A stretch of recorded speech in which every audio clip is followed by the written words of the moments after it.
മുസ്ലിം ലീഗിലെ യുവ നേതാക്കളായ PK ഫിറോസിനും TP അഷ്റഫ് അലിക്കുമെതിരെ സമസ്ത നേതാവിന്റെ പരസ്യ വിമർശനം. ശരീഅത്ത് വിരോധികളായ ഇരുവരെയും നിലക്ക് നിർത്തുമെന്ന് സുന്നി യുവജന സംഘം സംസ്ഥാന സെക്രട്ടറി ഹമീദ് ഫൈസി അമ്പലക്കടവ് പറഞ്ഞു. TP അഷ്റഫ് അലിക്കെതിരെ നടപടി ആവശ്യപ്പെട്ട് ലീഗ് നേതൃത്വത്തിന് സമസ്ത നേതാക്കൾ കത്ത് നൽകിയിട്ടുണ്ട്.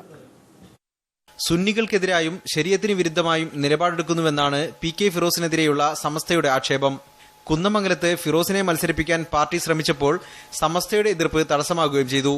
MSF സംസ്ഥാന പ്രസിഡന്റ് TP അഷ്റഫ് അലിയോടും സമസ്തയ്ക്ക് ശക്തമായ എതിർപ്പുണ്ട്. സോഷ്യൽ മീഡിയയിൽ സമസ്ത നേതാക്കളെ അപമാനിച്ചുവെന്നാണ് അഷ്റഫ് അലിക്കെതിരെയുള്ള പുതിയ പരാതി. അഷ്റഫ് അലിക്കെതിരെ നടപടി ആവശ്യപ്പെട്ട് ലീഗ് നേതൃത്വത്തിന് സമസ്ത കത്ത് നൽകുകയും ചെയ്തു. ഈ പശ്ചാത്തലത്തിലാണ് PK ഫിറോസിനും അഷ്റഫ് അലിക്കുമെതിരെ ഭീഷണിയുടെ സ്വരത്തിലുള്ള ഹമീദ് ഫൈസി അമ്പലക്കടവിന്റെ പ്രസംഗം. സമസ്ത കോഴിക്കോട്ട് സംഘടിപ്പിച്ച ശംസുൽ ഉലമയുടെ ലോകം എന്ന സെമിനാറായിരുന്നു ചടങ്ങ്.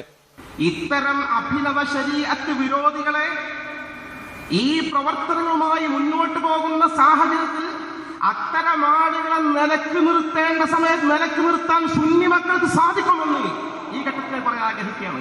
അത്തരം ആളുകൾ കോംപ്രമൈസ് ഇല്ല. അത്തരം ആളുകൾ ഏത് സംഘടനയുടെ നേതൃസ്ഥാനത്ത് അനുകരിക്കുകയാണെങ്കിലും അത്തരം ആളുകളെ മുന്നോട്ട് പോകാൻ ശംസുലമയുടെ മക്കൾ അനുവദിക്കുന്നില്ല എന്ന് സാന്ദർഭികമായി ഈ ഘട്ടത്തിൽ ഞാൻ രണ്ട് യുവ നേതാക്കൾക്കെതിരെ സമസ്ത പരസ്യ നിലപാടുമായി മുന്നോട്ടു പോകുന്നതിൽ മുസ്ലിം ലീഗിന് ആശങ്കയുണ്ട്. ഇരുവരുടെയും രാഷ്ട്രീയ ഭാവി തകർക്കുന്ന നിലപാടെടുക്കരുതെന്ന് സമസ്ത നേതാക്കളോട് PK കുഞ്ഞാലിക്കുട്ടി അഭ്യർത്ഥിച്ചു. മീഡിയ 1 കോഴിക്കോട്.